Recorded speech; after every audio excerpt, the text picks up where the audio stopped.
и да ви кажам дека како млад човек навистина сакам пред се да се фокусирам во однос на темата, од аспект да се направи една компаративна анализа како ние претходно сме делувале, а како Социјалдемократскиот сојуз воспоставува параметри врз кои ќе се врши вработувањето во државната администрација.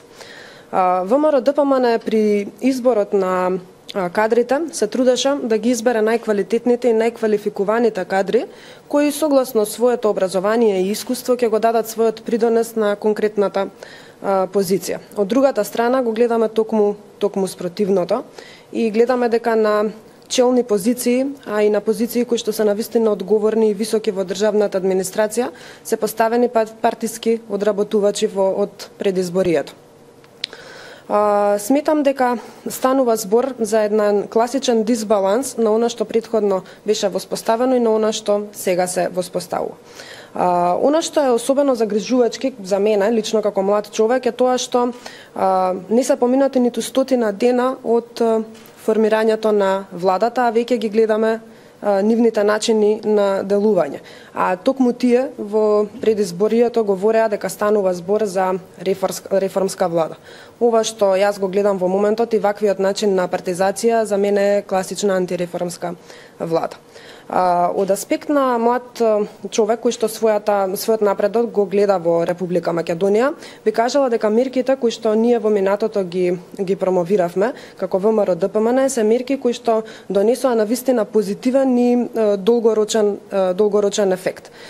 Мислам дека од овие мерки Социјалдемократскиот сојуз навистина се плашат или воопшто па и не ни сакаат да ги употребат затоа што се свесни дека можеби и капацитетот нивен е ограничен во однос на делување на тоа поле.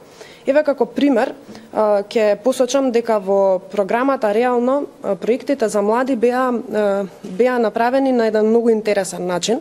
Унијата на млади сили организираше трибини низ територијата на Република Македонија и им даде до знаење на младите дека сакаме да ги слушнеме нивните идеи кои што ќе бидат дел од програмата. И така всушност дојдовме до една бројка на проекти за млади која што беше околу 150 проекти. Сметам дека една политичка партија која што е на власт треба навистина да се фокусира на добар аспект од своето владење во однос на вработувањето и мислам дека доколку се запостави и се продолжи со ваквиот начин на дејствување, ние напротив нема да имаме стабилна и просперитетна држава.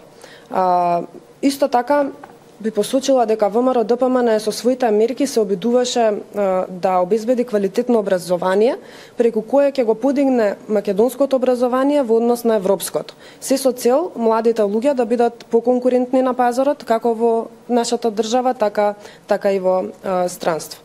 Можам да посочам само дека искрено се надевам дека нивната реторика дека ќе ги вратат младите во државата нема да остане само на збор, затоа што со овие политики кои што тие ги водат во моментот, буквално ќе ги натерат младите да заминат, а не да се вратат.